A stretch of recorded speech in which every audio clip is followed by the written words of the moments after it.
राजधानी लखनऊ में हुए डॉक्टर अंबेडकर राष्ट्रीय एकता मंच के राष्ट्रीय अधिवेशन में पहुंचे भारत के 26 प्रदेशों के प्रतिनिधि।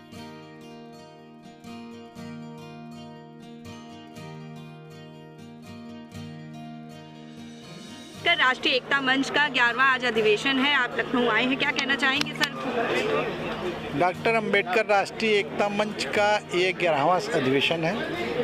मैं भवननाथ पासवान हूँ। मैं डॉक्टर अंबेडकर राष्ट्रीय एकता मंच का राष्ट्रीय अध्यक्ष हूँ और निरंतर 11 वर्ष हो गया डॉक्टर अंबेडकर राष्ट्रीय एकता मंच की संस्था 12/12/2012 को इसकी स्थापना हुई और आज पूरे देश के 26 प्रदेशों के लोग यहाँ आए हुए हैं और इस बात पे मंथन कर रहे हैं कि जिस तरह से संविधान के ऊपर कुठाराघात हो रहा है, संविधान खतरे में है, संविधान ख़त्म करने की बात कह रहे हैं, तो हम पूरे देश के लोग इस पे एक मंथन करेंगे और एक बड़ा आंदोलन तैयार कर रहे हैं कि हमारा अगर संविधान नहीं है तो बिना संविधान के ये देश नहीं चलेगा।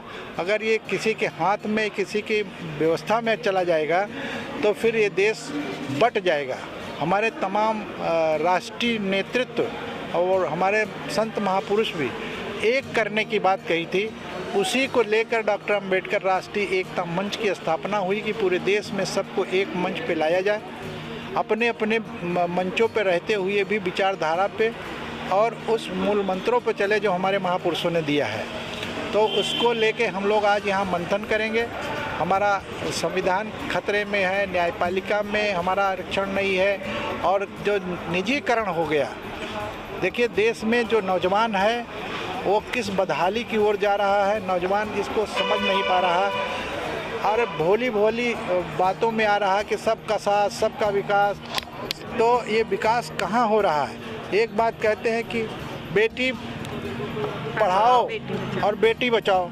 तुम्हारी मर्जी है तो पढ़ा लो बेटी को और तुम्हारी मर्जी है तो बचा लो, नहीं तो सब जा रहा है। बेटी बचाओ, अब कौन बचाएगा? सरकार का दायित्व है। लोकसभा चुनाव आ रहे हैं 2024 में। देखिए लोकसभा का चुनाव जो है आएगा, हर 5 साल में आता है लोकसभा। ये जो हमारा मंच है वो सरकार राजनीतिक मंच नहीं है, फिर भी हम लोग सजग लोग हैं और हम लोग जागरूक लोग हैं, पढ़े लिखे लोग हैं।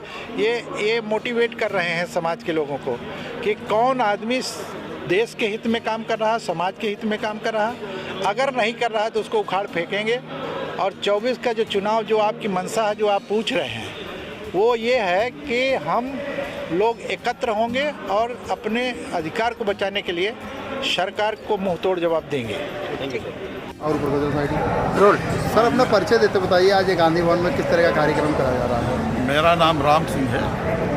मैं डॉक्टर अंबेडकर राष्ट्रीय एकता मंच का उत्तर प्रदेश का प्रभारी हूँ और शिक्षा निदेशालय इलाहाबाद का वरिष्ठ प्रशासनिक अधिकारी रहा। आज का जो कार्यक्रम है, ये 11वीं जो है सम्मेलन यहाँ हो रहा है, क्योंकि देश की स्थिति जो इस समय है वो बहुत ही जो है भयावह है। संविधान को अनदेखा किया जा रहा है, संविधान को अनदेखा किया जा रहा है और हम संविधान के दायरे में रह करके देश के लोगों से कहते हैं, प्रशासन के लोगों से कहते हैं कि देश के अंदर अगर संविधान है तो संविधान के तहत कार्रवाई होनी चाहिए। संविधान से हट करके अगर कोई कार्रवाई की जाती है तो वो देश के हित में होगा, जनता के हित में होगा और संविधान का पालन नहीं होगा। तो आज डॉक्टर अंबेडकर राष्ट्रीय एकता मंच के जो पूरे प्रदेश ही नहीं, कई प्रदेश के लोग यहाँ आए हैं और दिल्ली तक के लोग आए हैं, कई प्रदेश के लोग यहाँ आए हैं और सब आप अपना विचार इसी पर दे रहे हैं, इसी पर दे रहे हैं कि हमको एक होकर के संविधान की रक्षा करनी चाहिए।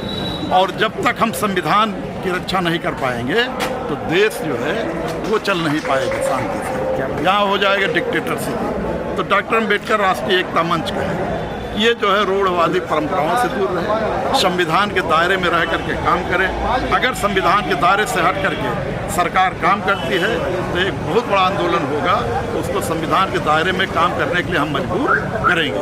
सर, आज राजधानी लखनऊ के गांधी संस्थान में डॉक्टर अंबेडकर राष्ट्रीय एकता मंच का अधिवेशन हो रहा है, आप इसमें शामिल हैं, क्या कहने वाले हैं इस अधिवेशन को लेकर? डॉक्टर अंबेडकर राष्ट्रीय एकता मंच का मैं संरक्षक हूँ। इसकी स्थापना 2012 में हुई थी ये 11वां राष्ट्रीय अधिवेशन है और इसमें पूरे देश से लगभग 12-13 स्टेट से आए हुए हैं और 75 जिले जो उत्तर प्रदेश में हैं उसमें कम से कम 50-55 जिलों से लोग आए हुए हैं। लखनऊ में यहाँ पे डॉक्टर अंबेडकर राष्ट्रीय एकता मंच का यहाँ पे अधिवेशन है, इस मौके पर क्या कुछ खास संदेश देना चाहेंगे? देखिए, ये डॉक्टर अंबेडकर राष्ट्रीय एकता मंच का अधिवेशन है और ये परंपरागत तरीके से राष्ट्रीय अधिवेशन उनका चलता है और जब राष्ट्रीय अधिवेशन वो आयोजित करते हैं तो उसमें प्रोग्राम अपना वो चेक आउट करते हैं, उनकी क्या भविष्य की प्लानिंग है उसे चेक आउट करते हैं।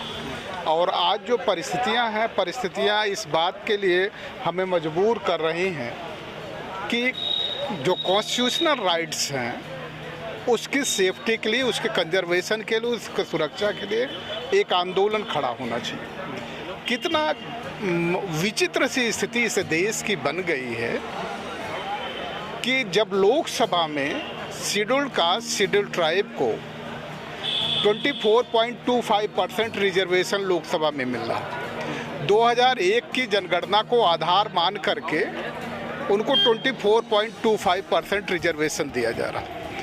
तो जब लोकसभा में 22.25% रिजर्वेशन है तो फिर जॉब में 22.5% रिजर्वेशन ही क्यों? ये बड़ा प्रश्न है। दूसरा प्रश्न अभी ये उठ खड़ा हुआ है कि 33% वुमेन रिजर्वेशन पास किया गया है, पार्लियामेंट में बिल लाया गया है, उसको कानून बना दिया गया है।